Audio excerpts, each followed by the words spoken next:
Hey, it's Rachel Cooke, your modern mentor. I'm the founder of Lead Above Noise, where we help leaders activate performance without sacrificing humanity.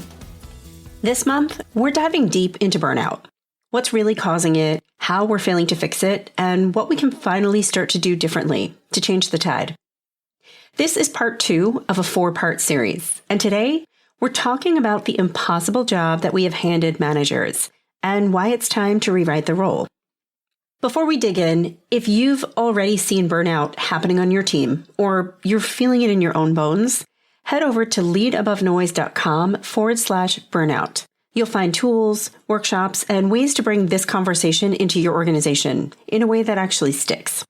So I'm getting ready to ship my first kiddo off to college in a few months, which has me tripping down memory lane, looking at old pics. It's funny, but in so many of the shots when my girls were tiny, you know what wasn't tiny? The bag I used to carry with me. The one full of diapers and snacks and toys and sweaters. Because it was my job to protect them from all the forms of discomfort. The hunger, the cold, the boredom. Today, though, I don't even carry a bag most days. I've got Apple Pay and a chapstick in my pocket, and I'm good to go. And I feel lighter. I move easier through the world. It's not my job anymore to carry all their stuff. They're big kids, they can manage their needs, and I trust that they'll ask for my help when they need it. Which brings us to you, managers, people leaders, because I'm talking to leaders every day who are carrying loads both too heavy and, frankly, not theirs to carry. Every day, I hear leaders say things like, "Yeah, I haven't told my team about this yet. It's just going to cause anxiety." Or, "I know I need to give that feedback. We're just such a nice culture, and I'm afraid it won't land well." Or, "I know my team wants to know. I just haven't worked through all the details yet." And managers, when you think holding all of this is your job, like on top of your actual job, it's just too much. No wonder manager burnout is at an all-time high these days. You're expected to be strategy and empathy and productivity, clarity, inspiration, communication, accountability, you get it. All while meeting deadlines and chasing KPIs and never dropping a ball. And we've got to do a reset because this approach is not serving anybody. So today, let's talk about 4 beliefs that I see managers carrying that are making the job not just hard, but unsustainable and actually inhibiting results and productivity. Beliefs that feel like part of the job but aren't. Let's start with belief number 1 that I am seeing managers hold, which is, it is my job to keep my team happy. Listen, happiness is a nice aspiration. It just isn't your responsibility. No one's happiness but your own is. But when you hold yourself accountable to this, you start softening the truth. You avoid hard conversations and you water down updates and try to shield people from disappointment. You become the emotional buffer between your team and reality. It feels generous, protective, and kind. But over time, this gentle editing creates confusion and whiplash. It causes delays in information or action. It actually strips your team of opportunities to prepare for or to correct things. And it puts you in the exhausting position of constantly managing everyone's emotions on top of your actual work.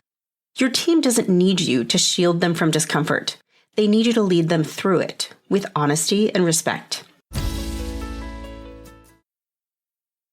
So if you've been hesitating to deliver an update because you're worried it'll disappoint people, or you've been over-apologizing for a decision that is outside of your control, ask yourself, am I protecting them or am I just carrying something that was never mine to carry?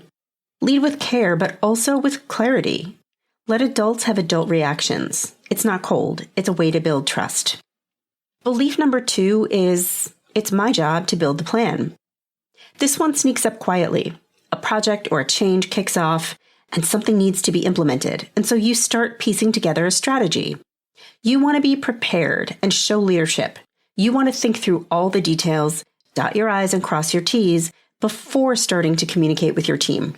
So you stay up late, you build the plan, you communicate it, and then they have questions, feedback, concerns. And suddenly the plan needs to be revised, or you realize you missed details or opportunities to make it stronger. You meant well.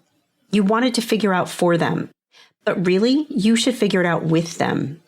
They have ideas that you don't. They have a vantage point that you don't. They can spot risks. They know what frustrates customers. They know which tools don't work together. All of their inputs are critical. Baking them in not only makes your plan stronger, more comprehensive, but it leaves them feeling invested in the plan that they helped you to craft. It's heavy and hard to build a plan alone. It drains your energy and leaves too much of theirs on the table.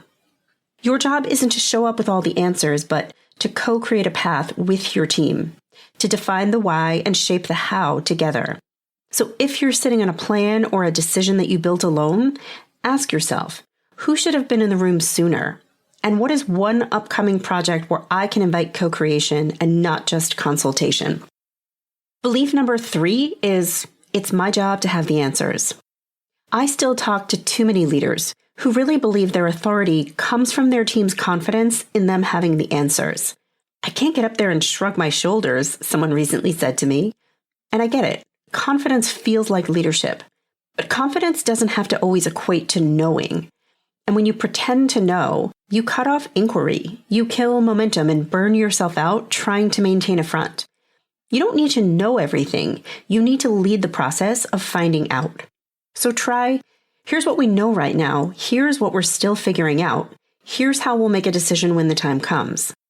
This brand of transparency builds trust. It invites your team into the problem-solving process, and it takes some of the pressure off your shoulders. So next time you feel anxious when asked something you can't answer, pause and try, let's figure this out together. Because that's leadership too. And belief number 4, it is my job to deliver certainty. This one is so human. People crave certainty, stability, but craving it doesn't entitle us to it. Because these days, certainty is in short supply. It is just our reality. Feeling the need to apologize for that or even correct it is exhausting you. Your job isn't to predict the future. It's to help your team make sense of the signals around them and to build resilience so they're ready for whatever comes. That means saying, here's what's true now, and here's what's still evolving, and here's how we'll decide as things start to shift. This transparency gives your teams what they really need. It's not guarantees, but guidance. Not perfect answers, but clarity around what's known, what's not, and what is coming next. These beliefs are heavy, and most of us didn't choose them. We kind of inherited them from managers who modeled them for us, from systems that reward emotional buffering over clarity. But when we name them, we can start to set them down. You do not have to carry what was never yours. And if you're ready to take this further, if you want support helping your team navigate burnout without sacrificing clarity or accountability, reach out to me. Shoot me an email at rachel@leadabovenoise or visit leadabovenoise.com/burnout for more tools, insights, and information. Join me next week for episode 3 in this series, where we will explore what it actually looks like to lead in a way that supports sustainability without sacrificing results. Because fixing burnout isn't about doing less, it's about leading differently. Until then, thanks so much for listening and have a successful week. Modern Mentor is a quick and dirty tips podcast. It's audio engineered by Dan Fauerband. Our director of podcasts is Brandon Getchis. Our podcast and advertising operations specialist is Morgan Christensen. Our digital operations specialist is Holly Hutchings. Our marketing and publicity associate is Davina Tomlin. Our marketing contractor is Nathaniel Hoops.